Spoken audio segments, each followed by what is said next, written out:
Hello students, तो आज हम अपना नया पाठ पढ़ेंगे समास।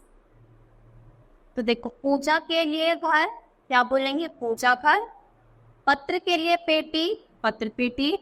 पति और पत्नी को हम बोलते हैं पति पत्नी। तो यहाँ कई शब्दों के मेल से एक यौगिक शब्द बनाया गया है। शब्द समूह या वाक्यांशों को संक्षिप्त करने की प्रक्रिया को यहाँ समास कहते हैं। देखो, जब हम 2 या 3 से ज्यादा शब्दों के लिए क्या करें, एक मूल शब्द का प्रयोग करें, एक यौगिक शब्द बनाए, तो उसी को हम समास बोलते हैं।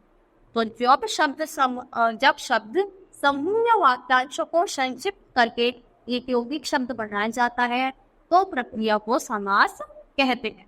समास बनाने की क्रिया फलस्वरूप जो शब्द बनता है उसे सहज पद या सामासिक पद कहते हैं। जैसे पूर्व पद और उत्तर पद। तो पहले वाले को, जो पहला पद होता है, उसे पूर्व पद कहते हैं। जैसे पूजा घर में पूजा क्या है? पूर्व पद है, जो स्टार्टिंग में आया। और दूसरा पद उत्तर पद कहलाता है, यानी जो बाद वाला। तो इसमें घर क्या हुआ? उत्तर पद। पहले वाला पूर्व पद और दूसरे वाला उत्तर पद। समस्त पद को विच्छेद करने की क्रिया को समास विग्रह कहते हैं। विग्रह यानी हम उसको तोड़ कर लिखें। तो हाथों हाथ मतलब हाथों ही हाथों में। देश प्रेम, देश के प्रति प्रेम। चौराहा यानी जहाँ पर 4 रास्ते मिलते हो। समास के भेद पढ़ते हैं तो 6 भेद होते हैं। अव्ययी भाव, तत्पुरुष, द्विगु, द्वंद्व, कर्मधारय और बहुव्रीहि। तो चलो एक एक करके सब पढ़ेंगे। अव्ययी भाव, जिस सहस्त्र पद में पूर्व पद अव्यय और प्रधान होता है, जिसके कारण पूरा शब्द अव्यय का कारण करता है, उसे अव्ययी समास कहते हैं।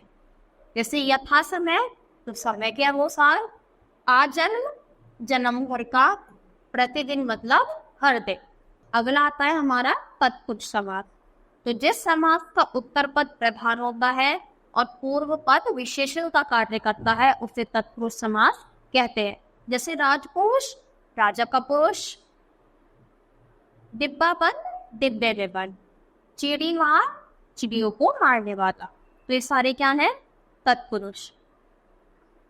तत्पुरुष समास में कर्ता कारक और संबंध कारक को छोड़कर अन्य 6 कारकों की विभक्ति का लोप होता है, यानी वो हट जाती है। तो इस आधार पर तत्पुरुष के 6 भेद होते हैं। कर्म तत्पुरुष, करण तत्पुरुष, संप्रदान, अपदान। तो सारे क्या है? हमारे वही तो है, कारक ही। तो एक एक करके, इसलिए इनके 6 भेद हो गए। तो इसमें कर्म कारक के चिन्ह को का लोप हो जाता है। तो परलोक का मन, परलोक को जाना। स्वर्ग प्राप्त यानी स्वर्ग को प्राप्त। करण में क्या होगा? से या फिर के द्वारा का लोप हो जाएगा। तो गुण से हीन, गुणहीन। हाथ से लिखा हुआ, हस्तलिखित। संप्रदान में को या फिर के लिए वाले का लोप हो जाएगा। तो आराम के लिए कुर्सी, आराम कुर्सी। और देश के लिए भक्ति, देशभक्ति। और अपादान में से का लोप हो जाता है। तो जन्म से अंधा, जन्मांध। पथ से भ्रष्ट, पथ भ्रष्ट। और संबंध तत्पुरुष में काकी के, रारी रे या फिर नानी रे का लोप हो जाता है। तो प्रेम का सागर, प्रेम सागर। देश का भक्त, देश का। अधिकरण में या फिर पर का लोप हो जाता है। जैसे लोक में प्रिय, लोकप्रिय। अपने पर बीती हुई, आप बीती। फिर आता है कर्मधारय।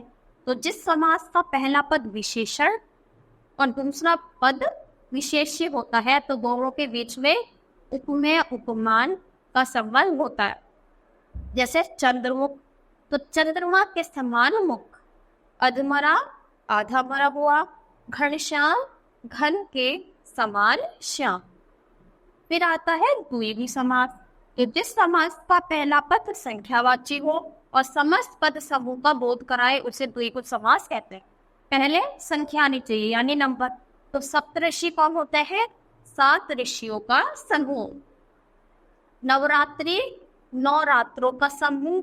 पंचवटी, 5 वाटिकाओं का समूह। द्वंद्व समास, जिस समास में दोनों पद समास हो और दोनों के बीच और शब्द का लोप हो, यानी और शब्द हट जाता है। माता और पिता को हम माता पिता लिख सकते हैं और बीच में ऐसे डैश लगा के। रात और दिन, रात दिन, ऊंच और नीच, ऊंच नीच, आज और कल, आजकल। फिर अगला है बहुव्रीहि। तो जब दो शब्द समास युक्त होकर किसी तीसरे शब्द का विशेषण बन जाते हैं उसे बहुव्रीहि समास कहते हैं।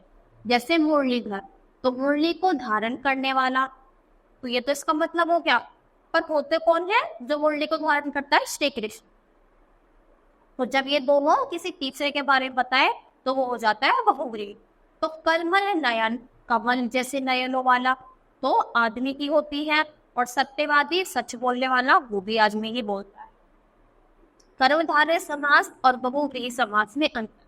तो कर्मधारय समास में दोनों पदों के बीच विशेषण विशेष्य और उपमेय उपमान का संबंध होता है, जबकि बहुव्रीहि समास में दोनों पद मिलकर किसी तीसरे के बारे में बताते हैं। जैसे पीताम्बर, तो पीला वस्त्र, तो ये तो क्या हुआ? कर्मधारय। और पीताम्बर को ही अगर हम ऐसे तोड़ते हैं पीले वस्त्र वाला, तो वो हो जाएगा बहुव्रीहि। और पीले वस्त्र वाला कौन होता है? राम जी या फिर कृष्ण जी। तो ये किस पर डिपेंड करेगा कि हम उसको कैसे, उसका विच्छेद कर रहे हैं, कैसे तोड़ रहे हैं। नीलकंठ, नीला कंठ में तोड़ेंगे तो कर्मधारय, और नीले कंठ वाले बोलेंगे जो शिव जी होते हैं तो बहुव्रीहि समास। द्विगु समास और बहुव्रीहि समास में अंतर। तो द्विगु समास का पूर्व पद संख्यावाचक विशेषण होता है जो उत्तर पद की गिनती बताता है, जबकि बहुव्रीहि समास में दोनों पद मिलकर किसी तीसरे के बारे में बताएंगे। तो दशमुख, दशमुख बोला तो कर्मधारय समास हो गया, और दशमुख वाला बोला यानी रावण तो बहुव्रीहि, जब किसी तीसरे के बारे में बताए। चतुर्भुज, चार भुजाएं, तो कर्मधारय समास, और चार भुजाओं वाला यानी विष्णु जी तो बहुव्रीहि समास। तो द्विगु समास और बहुव्रीहि समास में अंतर से समास विग्रह करने के ही जाना जा सकता है। समास विग्रह मतलब जब हम उसको जिस तरह से तोड़ेंगे इसी तरह से हम समास में अंतर बता पाएंगे। तो इसी के साथ बच्चों ये पाठ हमारा यहीं पर खत्म होता है। आज के लिए इतना ही। Thank you.